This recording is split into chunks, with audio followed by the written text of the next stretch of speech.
Bueno, si te parece, hacemos una oración. Vale, sí.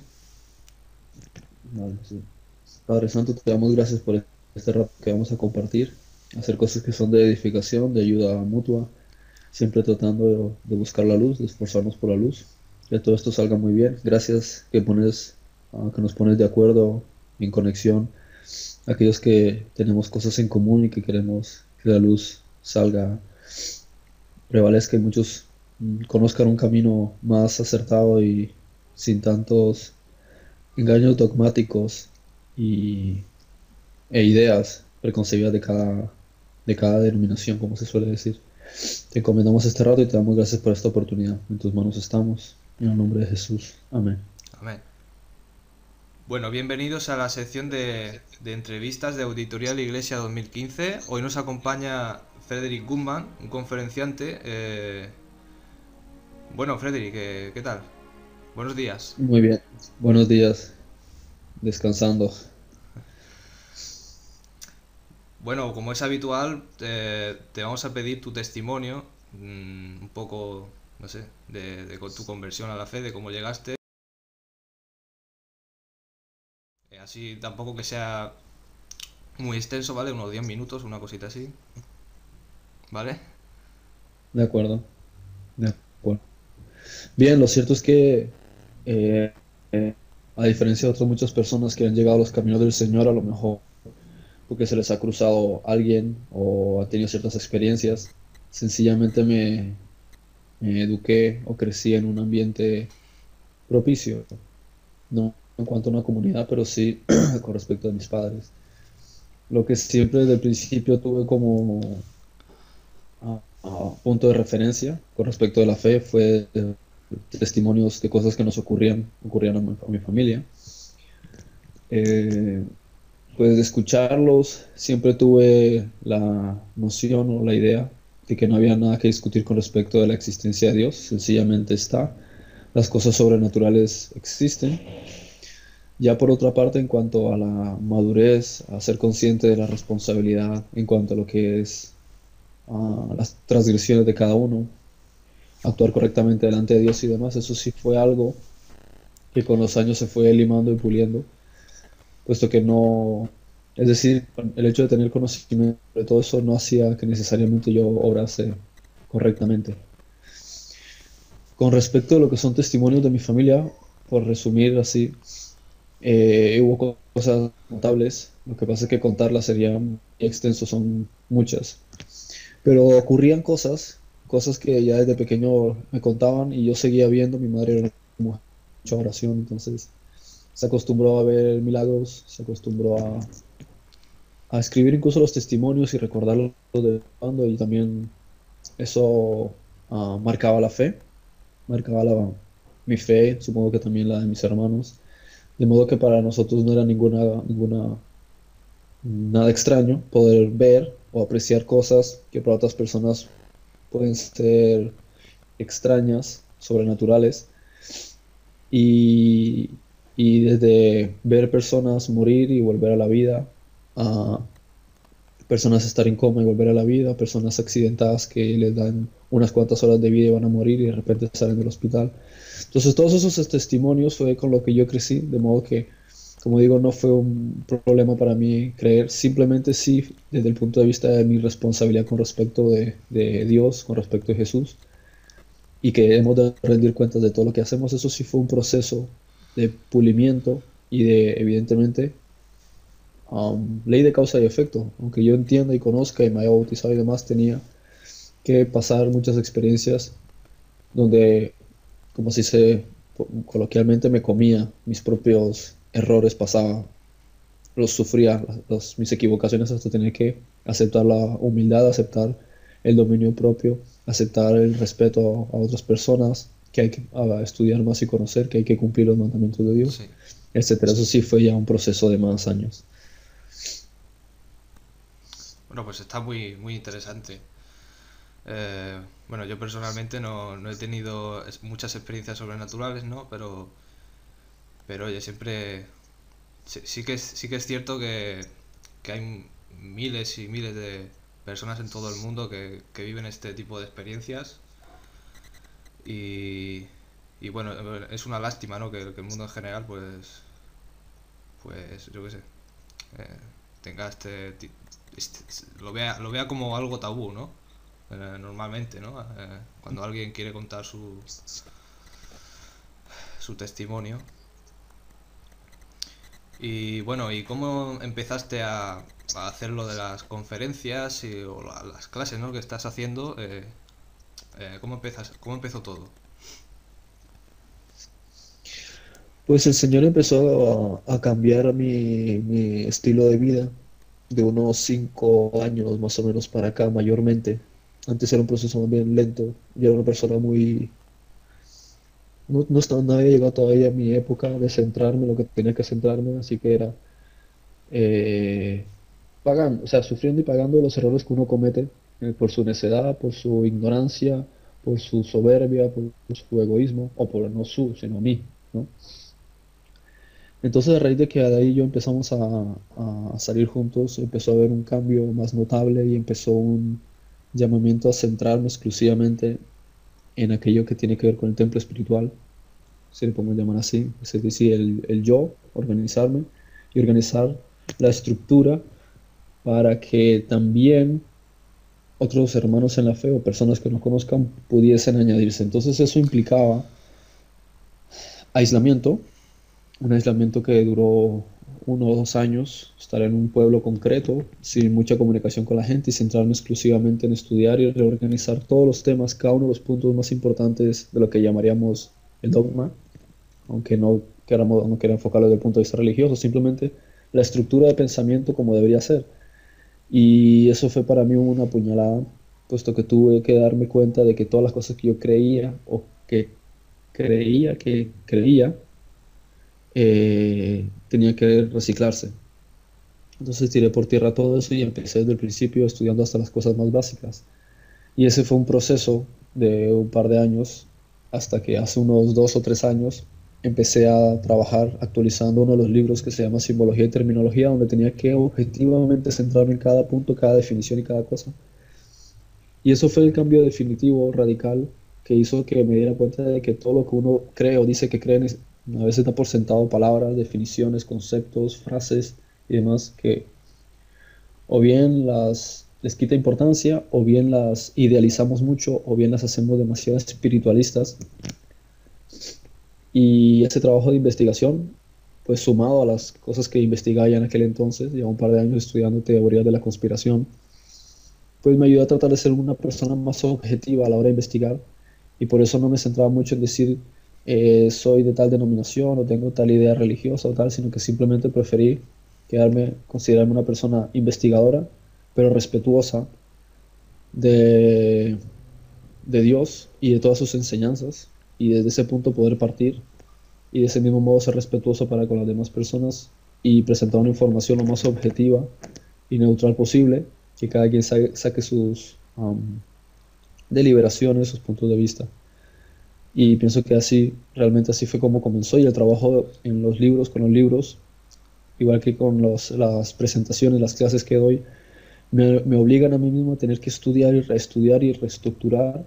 Y tengo siempre un temor, no solo un temor a Dios, sino un respeto hacia las demás personas. Y no me gusta presentar una información porque yo lo diga, sino tratar de decir, esto es lo que he conocido, punto A, esto es lo que se me ha revelado, punto B, esto es lo que está escrito, punto C, y esto es lo que podría ser, punto D. Entonces siempre intentar dejar las cosas claras, decir esto es lo que a mí me parece como algo personal, una opinión humana, esto es lo que me ha sido revelado, si no le quito méritos al Espíritu Santo, esto es por ejemplo lo que he encontrado que está escrito, ya si uno quiere creer en las escrituras, ya eso es otra cosa, y esto es lo que por ahí algunos suelen decir, ¿no? Entonces siempre se tratar desde un punto de vista periodístico de presentar la información, pero no tratar de ser partidista ni tendencioso.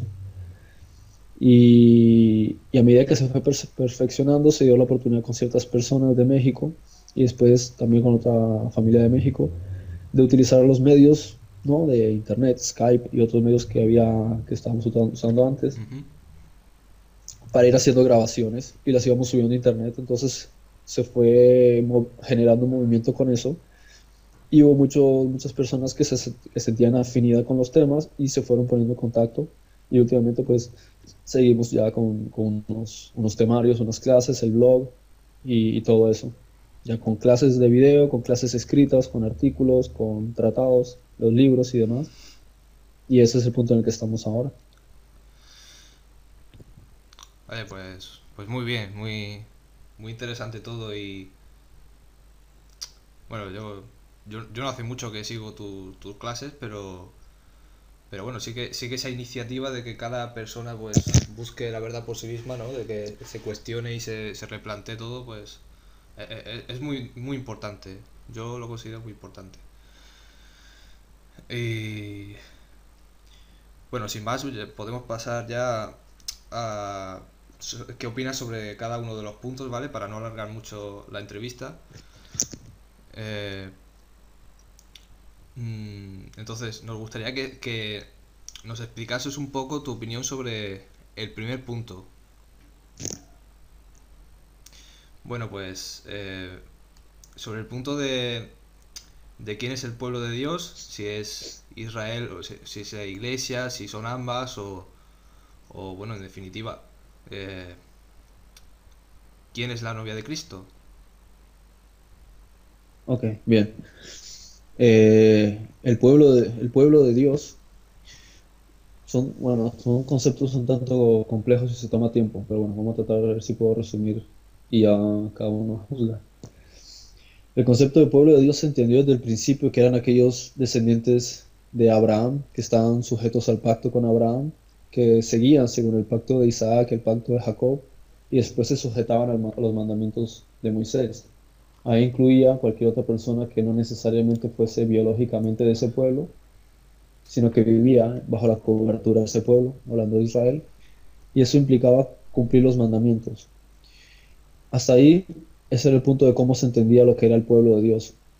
Otros pueblos de la antigüedad tenían el concepto del pueblo de Dios de todas maneras también como descendientes de Adán y Eva o descendientes de Noé, que siempre tuvieron la creencia de que hay un único Dios y que hay ciertos parámetros, que nosotros le llamamos mandamientos, que quienes lo cumplen for- fortalecen o perfeccionan ese hecho de ser efectivamente parte de su pueblo. Con el tiempo, Jeremías dice que habrá un nuevo pacto y ese pacto va a tener que ver con, como también dice el profeta David, que también era rey o es rey, que aquellos que entran en esa nueva promesa serán según algo distinto, no necesariamente de sangre. Bien, cuando uno estudia los evangelios, las enseñanzas de Jesús, comprende que a través de aquellos que nacen de nuevo, que cumplen los mandamientos de Jesús, ellos son llamados según el mandamiento, según la autoridad de Cristo. Si Cristo viene a ser rey de Israel, quiere decir que como rey, todos aquellos que se sujetan a él están bajo su cobertura. Lo mismo ocurría como cuando estaban en el tiempo antiguo bajo la cobertura de Israel, aquellos aunque no fuesen biológicamente israelitas. Entonces, algunos dicen que si Cristo es el esposo, aquellos que son esposa, desde un punto de vista legal, son también ciudadanos. Bueno, por suponer que fuese así también, ya son dos cosas que dirían que aquellos que cumplen los mandamientos de Dios, se sujetan a Cristo, son parte de su pueblo.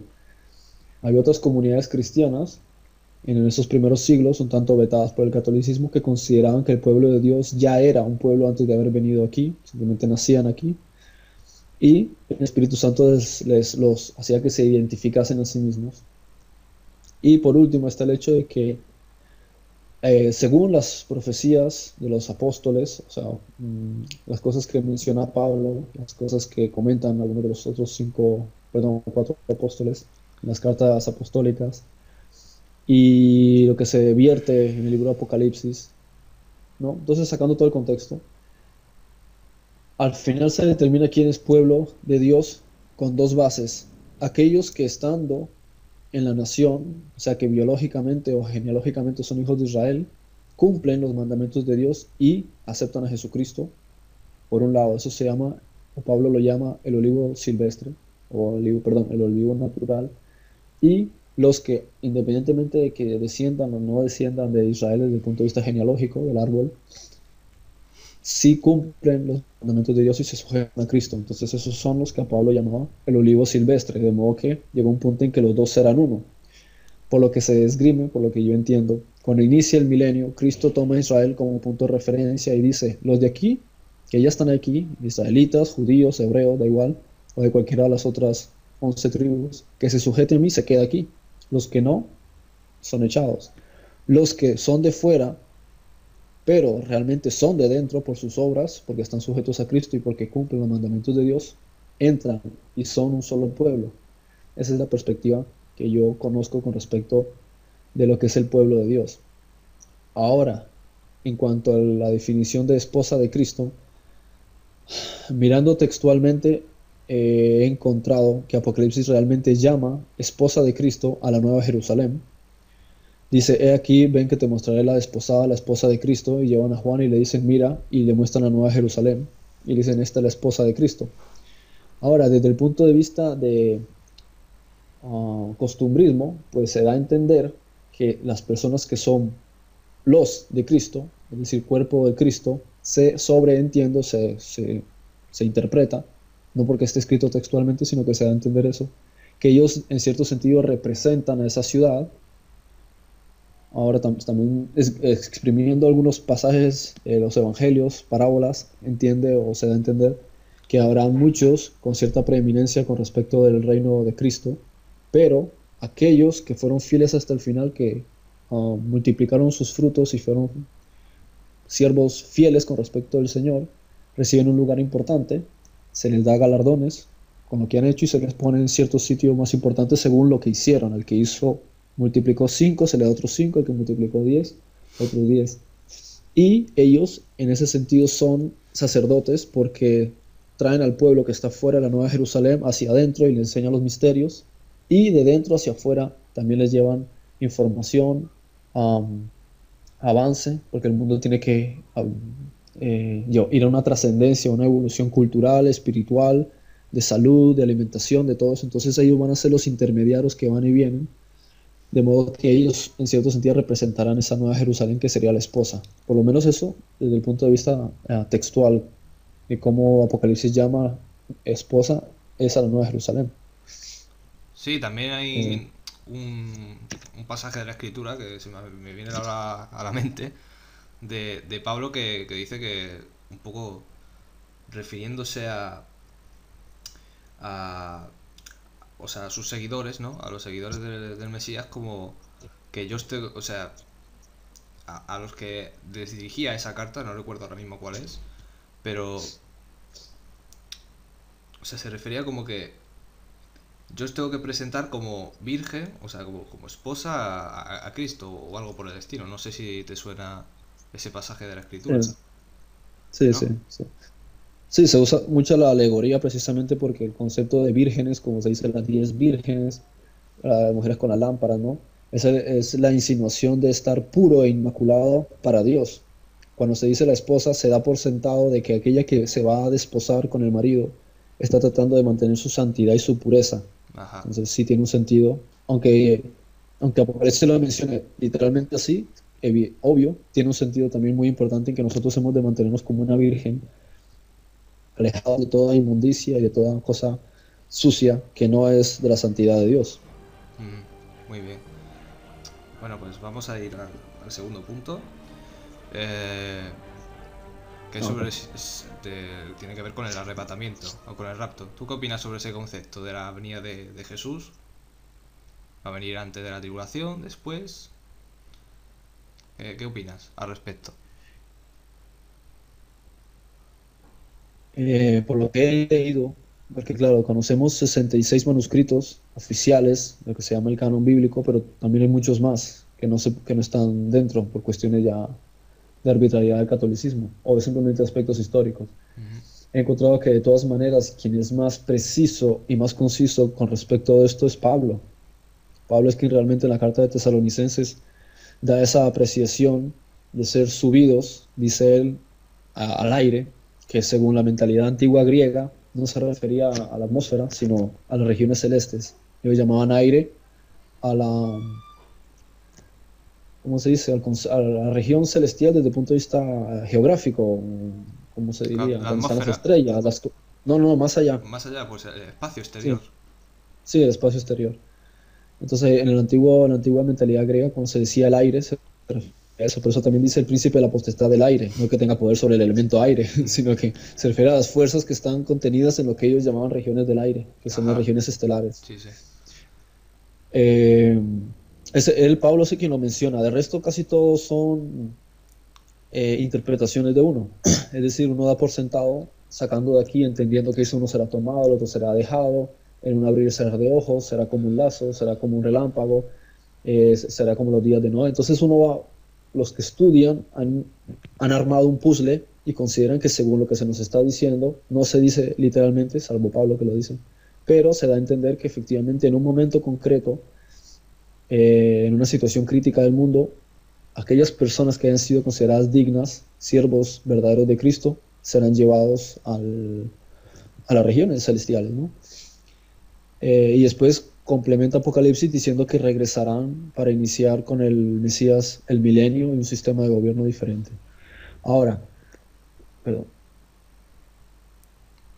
Ahora, en el sentido de ¿qué opino yo? Yo pienso que Pablo tiene razón.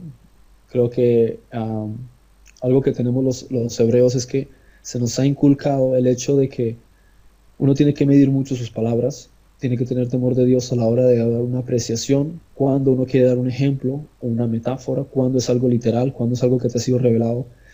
Y aunque Pablo tiene muchos detractores, muchos enemigos, incluso dentro del cristianismo mucha gente que le critica, yo considero a Pablo una persona muy importante, no tanto para el judaísmo, es decir, para los cristianos judíos, sino para los cristianos gentiles, porque él ha sido el puente para con ellos y le han sido reveladas cosas, puede que no iguales a los otros 12 apóstoles, no tiene esa preeminencia como ellos, pero igual se le dio un título muy importante. Y él cuando habla de esto es porque seguramente él no lo interpretaba, sino que le fue revelado esa información con respecto de que serían subidos, porque él da ciertos detalles, dice, en un abrir y cerrar de ojos seremos transformados de mortales a inmortales, y esto corruptible se convertirá en incorrupción. Él no puede estarse inventando cosas, él tiene que saber de lo que está hablando. Y si lo busca en las escrituras podría sacar alguna que otra cosa, pero yo también lo he investigado, personalmente no he encontrado, con lo cual deduzco que él lo decía por revelación. Él sabía que lo estaba diciendo porque fue algo que se le dijo que ocurriría. Eso por un lado, Ujú. en cuanto a eso. Luego algunas otras alusiones de que ocurra algo parecido, puede que no con esas palabras sí están. Por ejemplo, sabemos que los profetas tenían compañeros, escribas, que anotaban muchas cosas, a veces las escribía el profeta, otras veces las escribían sus compañeros, ¿no? Como con Jeremías y Esdras. Y en el caso de Isaías, cuando Isaías es torturado durante el reinado de Manasés, porque Manasés estaba con el espíritu del diablo, él es torturado y asesinado, el escriba suyo, por revelación y primero por transmisión oral, escribe lo que Isaías cuenta, y Isaías dice que él fue llevado al cielo y narra que aparecería el Mesías, él pondría a 12 seguidores suyos a enseñar su mensaje, y en cierto momento aparecería Belial, que reinaría en el mundo, y dice, pero en el momento en que Belial aparezca, el Señor tomará un remanente de los suyos y dejará aquí unos cuantos, y estos estarán escondiéndose en el desierto hasta que el Señor venga definitivamente y destruya a Belial. Entonces, lo que yo entiendo es que se está refiriendo también al arrebatamiento, aunque directamente no lo exponga tan claramente como lo hace Pablo, por ejemplo. Eso en cuanto a lo que yo podría decir. Ahora, lo otro que me estabas comentando o preguntándome a ver qué opino yo, con respecto de en qué momento es. Cuando hablaba en cuanto a que uno no toma esas palabras y da por sentado ciertas cosas, Sí, dicen la con ira de Dios, referencia la a gran la tribulación, o tribulación, la sea, abominación desoladora. Sí, primero uno debería analizar qué es lo que entiende uno por gran tribulación, porque a veces los términos que se mencionan en la Biblia damos por hecho de que son títulos o nombres propios y no sencillamente una apreciación según lo que significa la palabra. Tribulación es cualquier cosa desagradable, una situación difícil, con problemas, por eso se dice tribulación. Ahora dice gran tribulación quiere decir que sobrepasará lo que se puede entender como una tribulación cualquiera, como la tribulación que pasan los verdaderos cristianos, sí. etcétera.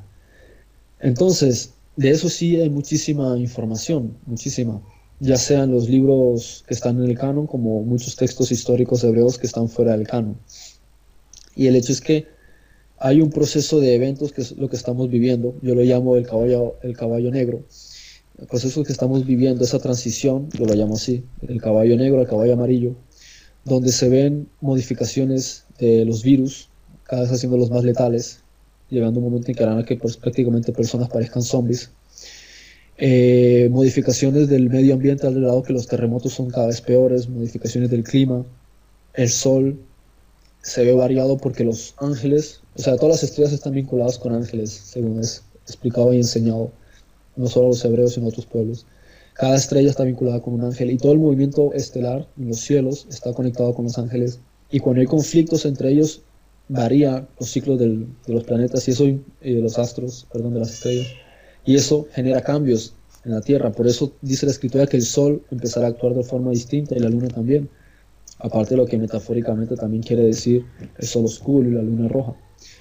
Después, todos estos eventos, lo que yo también menciono que es parte del proyecto Bluebeam, que es un proyecto para engañar a la humanidad y poner al anticristo como líder mundial. Todas estas cosas, esa antesala al imperio de él, cuando él empieza a darse a conocer y cuando imponen un nuevo sistema económico a través de un microchip. Y cuando ya el gobierno se va a instaurar y todas las personas van a abdicar a sus propios derechos de libertad, es cuando el Señor se lleva a los suyos. Pero esa aparición de Él implica un evento celestial tan fuerte, un impacto entre la luz y la oscuridad tan grave, que la gente pensará que es como si las estrellas del cielo cayesen a la tierra. Es evidente que una estrella no puede ni acercarse a la tierra porque cambia todo y se vuelve un cataclismo. Una estrella es más grande que la tierra. Entonces, lo que se entiende es que se está refiriendo a los ángeles, ¿no? Las estrellas es una forma de referirse a los planetas y también a los ángeles de las estrellas, tal cual, los astros, ¿no? Entonces, esa gran tribulación es precisamente todo el preludio, y en medio de esa gran tribulación son sacados estos escogidos. Y eso lo dice textualmente el capítulo 6, creo que es, de Apocalipsis, que le dicen, mira a esta gente que está, después de mencionar a los 144.000, menciona a otro grupo, que sí son, entre los 144.000, dice que son de linaje israelita, Sí, es en el menciona a unos capítulo que sí 7, son... capítulo 7, sí. Sí, capítulo 7, gracias, ok. Dice que aparte de esos 144.000 que son israelitas, hay un grupo que son un montón de naciones, pueblos y tribus, y dice esos que son innumerables, esos han salido de la gran tribulación. Entonces se aprecia de que en medio de ese evento que está ocurriendo son sacados, y cuando se ve la señal del Hijo del Hombre que se los lleva, los grandes poderosos se quieren esconder debajo de las montañas diciendo, Dios mío, que nos trague la tierra de la ira del Cordero, ¿no? Entonces ahí más o menos es lo que, resumiendo, es lo que yo podría decir al respecto. Vale. Bueno, pasamos al tercero, que la personalidad de Dios o la composición de Dios, quién es Dios, qué es Dios, el nombre, su nombre, ¿no? Pero más específicamente hablando de... Porque entre Santos y yo lo hemos querido enfocar mucho porque la mayor parte del mundo cristiano está eh, o bien de parte de una trinidad o bien de parte de una unicidad. No sé qué opinas tú al respecto, no sé. Ese es el tema más complicado que existe. Sí, sí, yo Yo también me he dado suelo decir cuenta. que lo único que realmente existe, sí, yo suelo decir que lo único que realmente existe es Dios, y todo lo demás no existe. Pienso que todo gira en torno a Dios. ¿Me oyes? Sí, sí, sí, sí. Aló. Ah, que todo gira en torno a eso, Dios es el aspecto antagónico de la ignorancia, de la oscuridad, de la mentira, del engaño, del concepto de este mundo, ¿no? De las tinieblas. Y el conocimiento del hombre precisamente debería centrarse en tratar de indagar quién es Dios. En este punto hay demasiada información y es un tema que se extendería no a una entrevista, sino muchísimas. Por eso yo mismo desarrollo muchas clases hablando sobre cada matiz de este tema porque es demasiado extenso. Podría decir para resumir que por lo que he conocido con respecto de tanta información que hay, es que nosotros no tenemos ni la más remota idea de quién es Dios y cada uno quiere interpretar o decir qué es Dios, de qué se trata, pero todos yerran. En nuestro mundo ha habido muchos falsos dioses han venido diciendo yo soy Dios, se han pasado por él, han engañado a muchas naciones, a muchos pueblos. Salomón dijo alguna vez muy interesante, dice, mm, si ni los cielos de los cielos te pueden contener, ¿cómo puede contenerte esta casa que yo he edificado? Eso rompe por tierra muchos otros pasajes donde dice que Dios estuvo en el monte, que Dios habló, que Dios hizo, que Dios se apareció. Porque Salomón estaba diciendo claramente, respetando que era más sabio que todos ellos, no sé si tan sabio como Daniel, evidentemente no tan sabio como el Señor Jesús, pero muy sabio. Con todo lo que supo se dio cuenta de que Dios no es lo que nosotros creemos, y dice el verdadero Dios, ni siquiera los cielos más elevados son capaces de contenerle, de modo que otro aspecto de Dios tiene que haber aparecido. Cuando uno lee el libro del Éxodo, como le llamamos en español, el libro de Shemot realmente en hebreo, dice que Dios se apareció en zarza y que habló con Moisés y que guió al pueblo y que venía en columna de nube. Sin embargo, cuando miles de años después Esteban hace un resumen del tema, él nunca dice que fue Dios. Él dice un ángel que se le apareció a Moisés y un ángel que apareció en la zarza y un ángel aquí y un ángel allá. Tanto que al grupo de la secta de los libertos no le gustó nada ese debate y asesinaron a Esteban. No sé si porque les molestó, les tiró por tierra una idea, un concepto idealizado que tenían de Dios. Entonces, lo que todas las veces se ha visto es que realmente Dios venía a través de un ángel. No es que Dios fuese un ángel, sino que los ángeles venían en nombre de Dios. Por eso en Éxodo dice el Señor a Moisés, he aquí envío mi ángel delante de tu faz para que te guíe en el camino hacia la tierra que van a heredar. Guárdate de él y no le seas rebelde porque él no perdonará vuestra rebelión, porque mi nombre está en él. Lo que está dando a entender es que el nombre de Dios está a través de sus ángeles. Cuando el ángel dice, he aquí Jehová dice tal cosa, o el profeta se le dice tal cosa de parte de Dios, está el ángel usando el nombre de Dios, es decir, yo soy Jehová, pero no porque sea Jehová, sino que él representa en ese sentido a Jehová, puesto que Dios es imposible de ser entendido, de ser limitado, de bajar. Tanto es así que por eso el Hijo del Hombre, el Señor, tuvo que venir y decir, si me veis a mí, ven al Padre, porque el Padre es imposible que ustedes lo vean o lo entiendan, tiene que ser a través de mí, que ustedes puedan siquiera comprender algo cuya magnitud se escapa a nuestro entendimiento. Ahora, por lo que yo entiendo, hay un concepto de Dios, una personificación de Dios que le representa en cada escaño dentro de la creación. El universo es infinito, es increíblemente grande, lleno de universos, de dimensiones, de mundos, de existencia. Y en cada espacio hay un Dios que le representa y actúa en nombre suyo. Y él tiene sus ángeles, sus representantes. Y eso es algo que eso sí lo puedo mostrar muy bien a través de muchísimos escritos, muchísimas referencias, revelaciones de los profetas y demás. Nosotros hemos conocido un aspecto muy pequeño de Dios, puesto que Dios no se puede materializar del modo que a veces muchos humanistas y materialistas, críticos o escépticos de la religión esperarían, puesto que Dios no es lo que nosotros pensamos que es. No es un hombre que anda en las nubes, barbudo, que si se enoja contigo te lanza un rayo. Ese es el concepto que tiene a veces la gente que no entiende que Dios trasciende a nuestro entendimiento.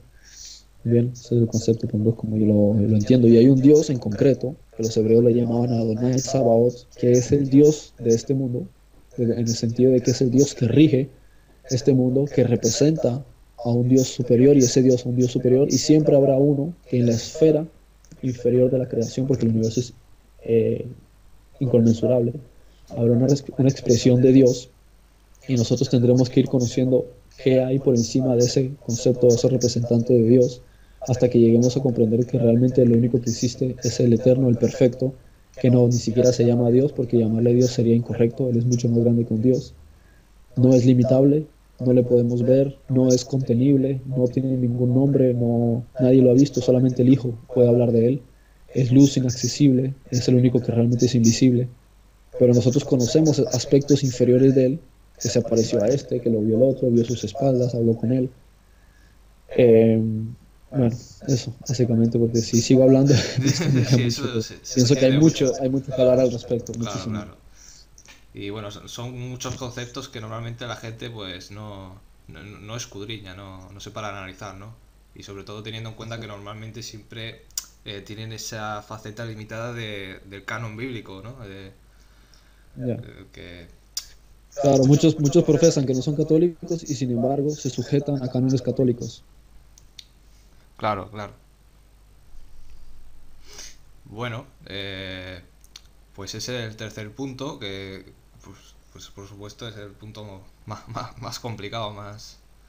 Si te digo, si yo desarrollo muchísimas clases muy largas para tratar cada aspecto o cada área, ya que es un tema que se extiende y hay tanto, tanto, tanto de lo cual hablar, si realmente hay conocimiento de causa. Yo mismo soy un ignorante con respecto a esto. Dentro de lo que uno a veces sabe, como decía Sócrates, tanto sé que no sé nada, ¿no? Ujú, sí, sí. Bueno, pues y ya para acabar esta exposición de los puntos, esta opinión, pues terminamos con el cuarto punto, ¿no? Que es el punto del cuarto mandamiento de, de la Torá, de la ley de Dios, de los más importantes, de los que Ah, fueron chao. escritos en piedra, ¿no? Y, y bueno, mm, porque nosotros sabemos hoy en día que hay una importante tendencia dentro del mundo protestante y del mundo católico o incluso ortodoxo, ¿no? Que bueno, pues debido a tradiciones y a costumbres, pues eh, el sábado dejó, digamos que se dejó a un lado, ¿no? El, el Shabbat original, ¿no? Que guardaban Ajá, los hebreos. ok. Y bueno, ¿y qué opinas al respecto? ¿Tú crees que es importante, bueno, que es lícito primero y luego también nos gustaría que si dijese si es importante para la salvación, o sea, si es fundamental? Porque hay mucha gente que no opina lo mismo, ¿no? Ya. Cuando un rico se le apareció al Señor y le preguntó, Señor, ¿qué haré para heredar la vida eterna? Jesús le dijo, le mencionó 5 mandamientos. Es muy curioso que no le mencionase los otros 5, siendo que era el Señor que tenía que haberle dicho, tienes que hacer esto y aparte de esos 10, sígueme. Sin embargo, no le dijo nada, solamente le mencionó esos 5. Cada uno lo puede leer, está en los evangelios. Y es muy curioso que no le mencionó nada del Shabbat. ¿Por qué?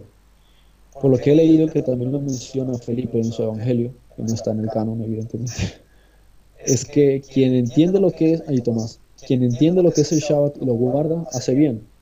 Quien no entiende de qué se trata y no lo guarda, ¿qué más da? Eso es para quien lo entiende y sabe de qué se trata. Ujú. Ahora, quien entiende lo que se trata y no lo guarda, entonces hace mal, porque quien sabe hacer lo bueno y no lo hace es como si practicase pecado. Claro, lo que dice Así Santiago, dice ¿no? también Santiago, Jacobo, claro, Santiago, como decía Jacobo.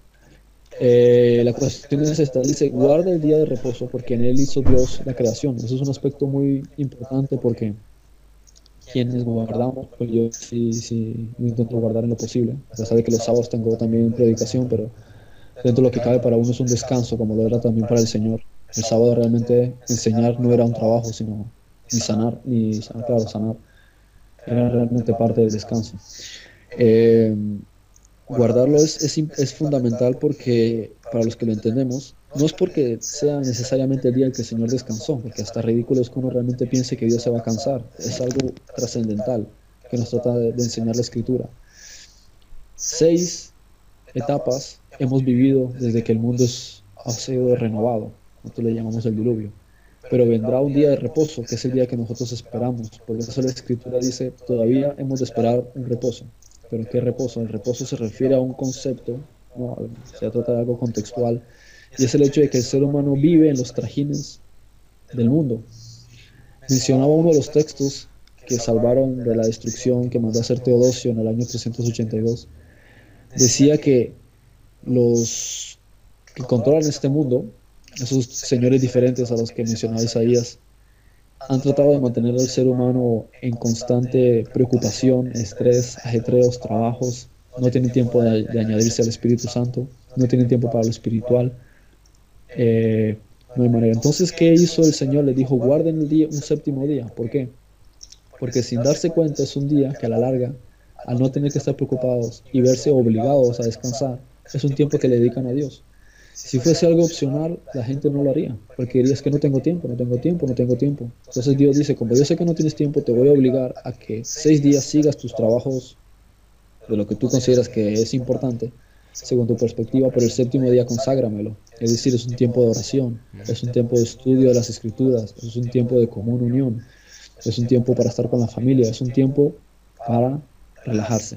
En un sentido más amplio, que es el milenio que estamos esperando, es ese séptimo día que es el reposo en el que podemos olvidarnos de los problemas de salud, de la muerte, de la enfermedad, de depender de un trabajo para poder comer, de depender de un trabajo para poder pagar un alquiler, de tener que estar pagando gastos y vivir para trabajar. Eso no es vida, ¿no? Entonces, como mucha gente no se ciñe, aunque se llaman cristianos, a cuando Jesús dijo, venid a mí y yo os daré descanso, no trabajéis para las cosas de este mundo, sino para que la vida eterna permanezca. Pero como muchos lo leen pero no lo entienden, bueno, que cada uno siga trabajando, pero lo ideal sería que un día mínimo lo dedicasen a aquello que realmente es trascendente, ya que el resto de días cada uno está ceñido en sus preocupaciones. Entonces considero que quien lo practica y sabe de qué se trata está siendo excelente, porque está practicando una obra de Dios. Quien lo entiende y no lo practica, pues hace mal, porque entonces es un hipócrita, porque dice creer una cosa pero después no la practica, o simplemente no la ha entendido. Ahora, quien no lo entiende y no lo practica, ¿qué se le va a decir? Porque no se está incluyendo él en las promesas del reino, del descanso eterno que está esperando Dios. Entonces es como que te da una herencia y te extienden la mano y tú dices, no, gracias, no me interesa. ¿Vale? No te voy a obligar, tú te lo pierdes. Eso más o menos que el concepto resumiendo, por lo menos según mi perspectiva, va por ahí la cosa. Sí, sí, muy bien. Perfecto, Ah, pues... perdón, y otra cosa en cuanto a si necesariamente tiene que ser un sábado o no, que es lo que Claro, me estaba claro. diciendo antes, ¿no? Que está el día del sol, que es el Sunday, el lunes. Después está el concepto de que lo que para nosotros es, perdón, el domingo, quiero decir, Sunday el domingo, Ujú. de cómo el catolicismo adoptó el domingo. El domingo es el primer día de la semana en el calendario hebreo, no el último es el sábado. Entonces es desde que el viernes sale la primera estrella hasta el sábado que sale la primera estrella. Eso es realmente el Shabbat, no es desde la mañana, sino desde la tarde. Eso uno. Segundo, en el año 740 a.C., el Señor le dijo a Isaías, habla y di que haré retroceder 10 grados hacia adelante o hacia atrás, ¿no? Y modificar el tiempo. Parece que simplemente fue algo arbitrario, pero resulta que hasta ese entonces, aproximadamente en el año 740 a.C., la luna hacía un ciclo de 30 días todos los meses durante 12 lapsos. Es decir, todos los meses hasta ese entonces, el mes tenía 30 días y tenía 12 meses. El año en total tenía 360 días. ¿Qué ocurre? Al haber esa modificación de 10 grados se modifican 40 minutos. Cuando lo sumas, se genera una distorsión, de modo que los ciclos vinieron a ser completamente diferentes, al grado de que tenemos ahora 5 días añadidos, unos meses son de 28 días, otros incluso hasta de 31. Entonces hay un desfase que siempre tiene que recalcularse cada X años. Eso es algo que por lo regular Ajá. los astrónomos no suelen tener en cuenta. Entonces, de ahí que hay que añadir o quitar, y por eso el calendario hebreo no coincide casi siempre Pascua, tienen que recalcularlo con respecto a la luna, cuando antiguamente siempre coincidía el mismo día. Entonces hay que ver cuándo uno celebra, si lo celebra según, por ejemplo, lo que son las celebraciones hebreas, que siempre, o sea, que no coincide, por ejemplo, el 25 de abril de este año una celebración con el 25 del año que viene, porque tienen que recalcular constantemente eso con respecto a la modificación que hubo, que realmente fue una modificación en el tránsito de la luna. Bueno, y también se mencionan en Apocalipsis, bueno, y en Mateo 24 también, creo que Jesús menciona que los astros van a ser conmovidos. ¿También puede tener algo que ver eso con la luna? O sea, ¿puede haber más modificaciones en un futuro? No sé, ¿qué puedes pensar en ese Sí, sentido? sí, sí. Yo pienso que sí, y las ha habido. Las ha habido. De hecho, otro texto también sobre cuando Jesús predica le enseña a sus discípulos mucho tiempo después de resucitar, porque él sigue enseñándoles, venía y les enseñaba de vez en cuando. Él les dice que en cierto momento cuando él subió a los cielos, él modificó el tránsito de los astros precisamente para que las fuerzas de la oscuridad no pudiesen prever el futuro, anticiparse a nada. Así que muchos de los astrólogos y brujos y hechiceros y demás no saben realmente interpretar los astros y muchas veces se equivocan porque el Señor a propósito modificó Ujú. la posición de tal, de modo que se cambia. Y el fin de los tiempos también. Va a venir un cambio, por eso dice que el cielo y la tierra también pasarán y cambiarán y serán renovados. Es porque todo va a ser totalmente distinto y modificado. Y eso tiene que ver con las etapas, los siglos, los meses, lo que para nosotros son los días, las semanas. Mm. Va, bueno, buen punto ese. Bueno, ya prácticamente ya hemos acabado. Lo Ok. único que te voy a pedir, Frederick, ahora es que... Bueno, es un poco complejo lo que te voy a pedir. La entrevista ya está acabada, ¿vale? Mm. Eh, complejo no. Lo que pasa es que... Bueno, en fin.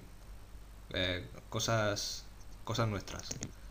El que, Queremos elaborar un tráiler, ¿vale? Y queremos que cada persona a la que le entrevistamos, en resuma, ajá. diga lo que cree, o sea, refiriéndose a esos 4 puntos en muy pocos segundos. Porque queremos hacer que salgan las personas diciendo, por ejemplo, ponemos primer punto y salen ahí diferentes personas y diciendo yo creo esto, yo creo lo otro, yo creo tal, yo creo no sé qué.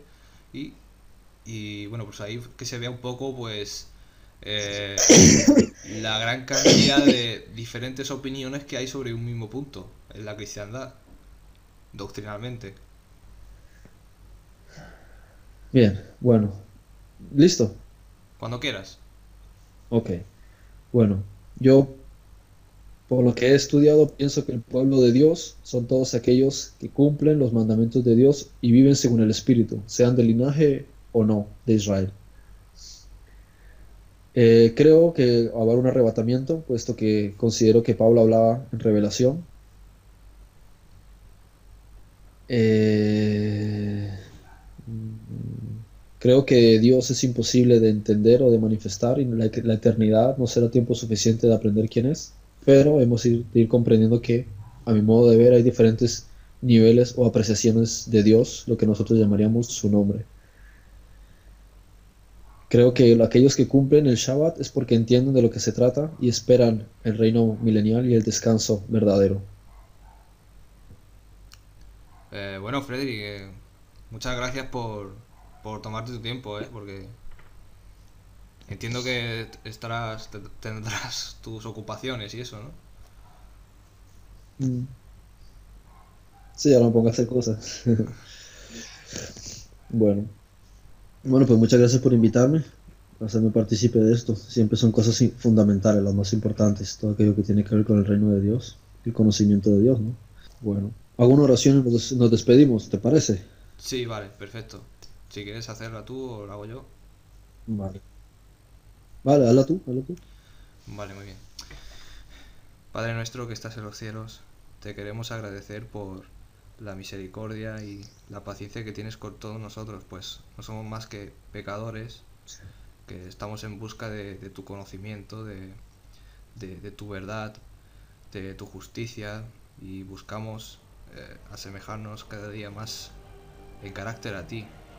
O sea, pues solo tú eres perfecto, no hay justo ni uno aquí en este planeta.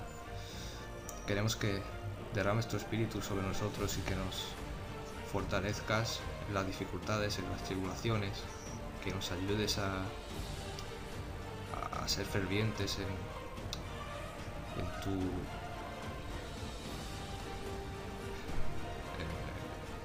en dar el mensaje, en definitiva, a todas las personas que no han oído hablar de ti, en todas las personas que te necesitan, que necesitan conocerte para,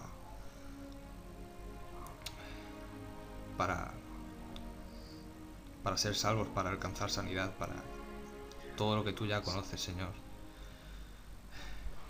Bendícenos, Padre, en el nombre de Jesús, de Yeshua. Amén. Amén. Amén.